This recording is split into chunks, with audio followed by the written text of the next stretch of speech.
All right, let's go to this. Donald Trump suggested twice just this week that he might seek retribution against political enemies of if he's elected president. He also tried to link his legal problems to the injustices African Americans have suffered at the hand of our legal system. Why should Black Americans believe that Trump is serious about criminal justice reform when he only seems concerned about it when it applied to him? You know the record. You're from Brooklyn, what he did around the Central Park case. You know the record that he was president when George Floyd was killed by police. He said nothing, had protesters move from in front of a church, made a speech denouncing the protesters. He has no problem talking about locking up his political opponents or homeless or asylum seekers, but he now wants to act like he's a victim of something. What is your response to that, Congressman? Well, first of all, during the Trump presidency, he also signed into law reforms to criminal justice reform, the first step back, which actually helped get a lot of people released who were imprisoned under the 94 crime bill that was authored by Joe Biden, one of the worst pieces of crime legislation that's really impacted a lot of people in the Black community. You and I agree on the 94 crime bill. I marched on it, and Joe Biden has said that it went too far. But Donald Trump has not dealt with his own record of discrimination. If you're talking about the two candidates, Donald Trump, unlike Biden, who talked about how the crime bill did go too far, Donald Trump has not dealt with his discrimination, that he was sued by the Justice Department in housing, what he did with Central Park 5, what he's done in various race cases, and explained as president what he did with George Floyd. You were in Congress. What did he do with George Floyd? He didn't do anything with George Floyd. What are you talking about? That's exactly right. What did he do against it? He did not do anything. The only thing he said is that riots in America do need to stop. Well, first of all, let's talk about that legislation. Okay. All right. So this conversation would be much better if I was, because here's the thing. I'm just letting y'all know this. This is how I am. I spent a lot of time doing ministry in church. And when it comes to my elders, especially Black elders, I'm telling y'all, man, it's blue no matter who, Black no matter what, for a long time. All right? For a long time. Because proximity, things, conversations, everything. I have a certain level of respect and understanding for Al Sharpton, and that's because I don't see a lot of the stuff that y'all have seen that he has put out. But I will say this. If he speak to Byron Donalds, speak to him rather than yell at him and try to get him to believe everything that he's saying. He's getting into a debate about politics with Byron Donalds. He's about to get his ass whooped. He really is. He really is. He already is, technically, because he hasn't been listening at all. Just like a lot of the other channels, a lot of the other media platforms have not really been listening. They're locked into Jim Crow. Why Jim Crow? Why say Jim Crow? A lot more can come from this conversation if he listens, especially since this is his show. Ask a question, shut up, let the young man answer. Then when he answers, then you can interject with your points. You don't always have to speak over him, and accept his answers. Because when it comes to George Floyd, and he's saying that Trump didn't do anything. Trump wasn't supposed to do anything. The people that should have done something were the Black leaders who were standing by George Floyd no matter what, because that was extremely dishonest. That was extremely irresponsible, because you did not hold that man accountable, making other people believe that you don't have to listen to police. You can do whatever you want to do. And if you die in the hands of the police, then it's not your fault, even though everything leading up to that was your fault. You're not holding him accountable at all. You're throwing parties for this brother. You getting statues for this brother. You doing all this stuff. And rest his soul. God rest George Floyd and anybody else who fell at the hands of the police, who fall at the hands of anybody unjustly. There's not going to be peace for everybody. It's not. That's just not real life. But at some point, we need to hold these people accountable.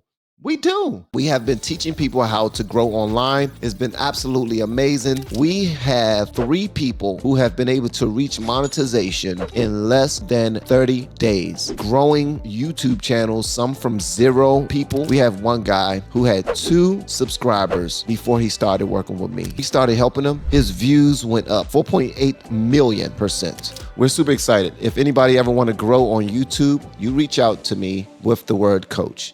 And the fact that Joe Biden walked it back and said, man, that crime bill that I fought for, I think we went too far. I think too many black people got locked up. Too many people, not even black people, it was poor people. Too many poor people got locked up. Because it wasn't only black people that got locked up from that, it was poor people. But a lot of black people that we know of got locked up from that. And now he walks it back and, he get a pass now. Because remember, I marched on Washington when he was doing that. That's what he says. But it's more to that. Okay, anyway. Riots in America do need to stop. Well, first of all, let's talk about that legislation, because there were actually policing bill that there were two bills that were going through Congress at the time. The bill that could have went through and passed was the one by Senator Tim Scott, and the only difference between that bill and the bill that was being moved by my Democrat colleagues is because my Democrat colleagues wanted to get rid of qualified immunity. Right. That was the only difference in the bill. Local law enforcement universally said, if you get rid of qualified immunity, you're going to have less officers on the streets. And so the Democrats did not want that bill to go forward. I believe Nancy Pelosi was speaker at the time, and that's why that bill could not get through the House. They did not vote for the George Floyd Justice and Policing Act. And did you vote for it, you in Congress? I wasn't in Congress at the time when that occurred, but I will tell you that the reason I was not in Congress, I got in 2020. Did you? No, because that bill would have gotten rid of qualified immunity. And getting rid of qualified immunity would have meant less officers on the street, which is bad for public safety. So the only way you would have supported a bill to hold police accountable is if police would not be individually accountable? Is that what you're saying? Yeah, because if you most police officers make $60,000 to $70,000 a year. If they are not individually liable in civil court, how many people are going to sign up to be police officers? With all the millions of encounters they go through every single year, people aren't going to do that. That's the thing right there. Maybe if they don't put knees on people's necks. Maybe if they don't put knees on people's necks. Because that's what we go to. That's our go-to right there. That's our go-to. And I don't get it. Because as soon as something happens and we are the victims, we're calling the police. And we want them to come out and serve and protect. And if somebody do something to us or commit a heinous crime against us and our families, we want the police to do them dirty. Like sneak a elbow in there, sneak a knee in there or something.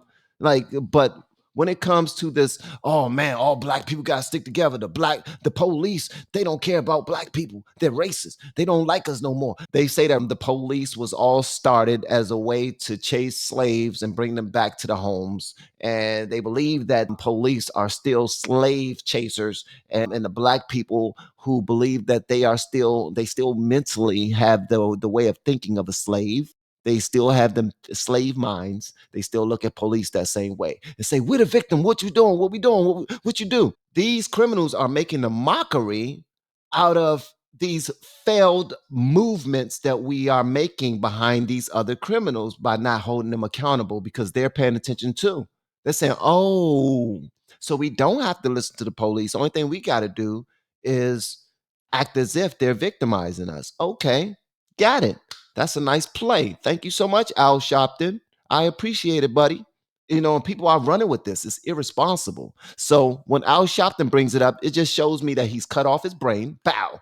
He's cut it off. He's like, I'm going to destroy this young man, Byron Donalds, that's sitting across from me right now. But you're not. Talking about, yeah, they need to keep the knee off the neck. That's some barbershop talk right there, man. There's a lot more that goes into this. It really is. With all the millions of encounters they go through every single year, people aren't going to do that. That's not my words. That's the words of officers I talk to. Maybe if they knew they were liable, they would behave differently. The vast majority of officers do not do that. The vast majority of officers are good public servants. They serve our communities every single day. You know this, Al. The majority of people, congressmen, don't commit crimes, but that doesn't mean we don't need laws. Let me go to this one. But qualified immunity is a bad solution. It would not been good. Not been good. And Donald Trump opposed it and did not come with any police reform at all.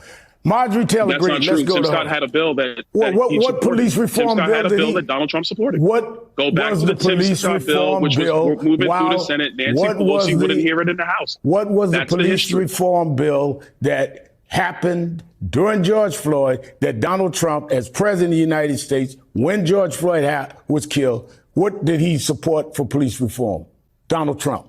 At the time, Donald Trump was supporting the Tim Scott measure that could not get a hearing in the House because Nancy Pelosi wouldn't allow it. You can have Senator Scott on. He'll tell you about it. I'm quite sure he will. I met with Senator Scott. And what I'm saying to you is, did Donald Trump then say, we'll do this about police reform? This is wrong what happened to George would not Floyd? let it through the House. She was speaker. You should ask Nancy why she didn't put it on the floor. No, I'm asking you then, what was the Republican bill around reform? A man was killed. He was president. It was the Tim Scott. I just told you the bill. It's the Tim Scott bill.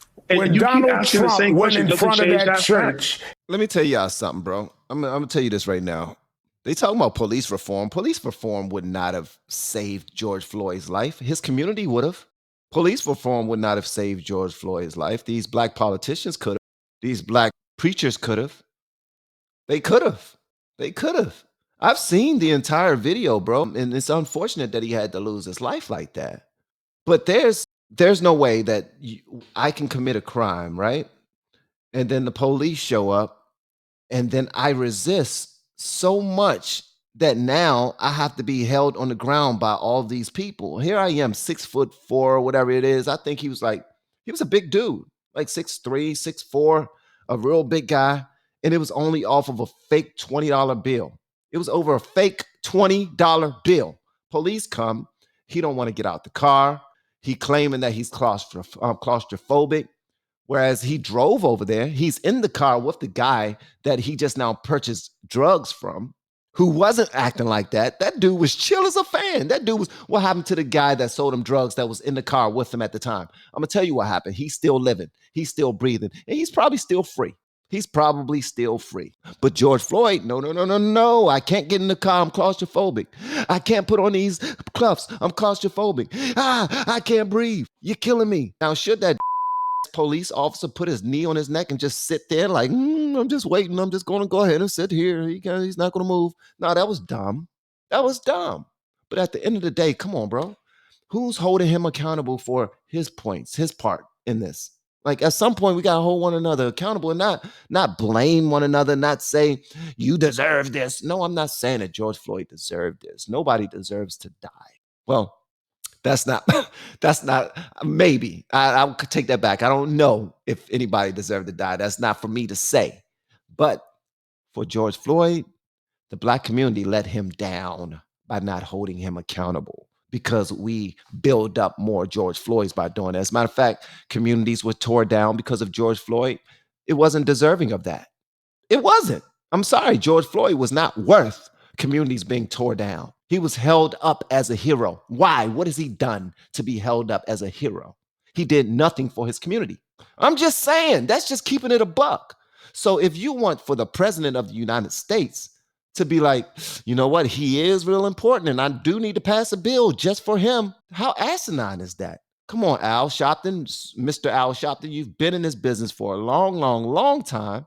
And some might say that you are one of the biggest race hustlers, fattening your pockets for decades, bro, off the backs of black people. So when this situation comes up, your voice is extremely important. And if you're going to just say the same talking points of everybody else who's not willing to think about what's really going on and actually come up with a solution, then bro, you're part of the problem. You are part of the problem. And that's why this young guy is on your panel whooping your ass, because intellectually you don't match with him and you haven't been trying to for a while. You got your connections, you got your money, you're comfortable in your position, you're well respected in your community, and that's all you need. That's the problem with a lot of preachers, period. They get the love of the people on their side and everything else just out the window. Whatever happened to putting God first? Because last I checked, when you was first introduced to us all, you were Reverend Al Sharpton. So, yeah, that's my 2 pennies. On reform, a man was killed. He was president. It was the Tim Scott. I just told you the bill. It's the Tim Scott bill. And when Donald Trump went in front of that church and stood up there with the Bible, he did not tout any reform bill at all. End of story. And you and I both know that. I'm sorry. So the only bills that matter, only bills that matter are the ones that actually have a name that a president cites, not the actual legislation that's moving through Congress? He could have named the bill. He was president of the United already know States. That's a ridiculous standard. Well, then why didn't if Tim Scott's was the bill, then why didn't the president come out and call on the Congress and the country to rally around that bill? He said nothing. Listen, know it, and I know it. First of all, I don't know. Donald Trump talks a lot. You should ask him that question. I will tell you that Nancy Pelosi did not let that bill come up in the House. She was Speaker. Ask her. That's a great point. She was Speaker at the time. Ask her. Ask her what happened. She was definitely Speaker at the time. Ask her what happened.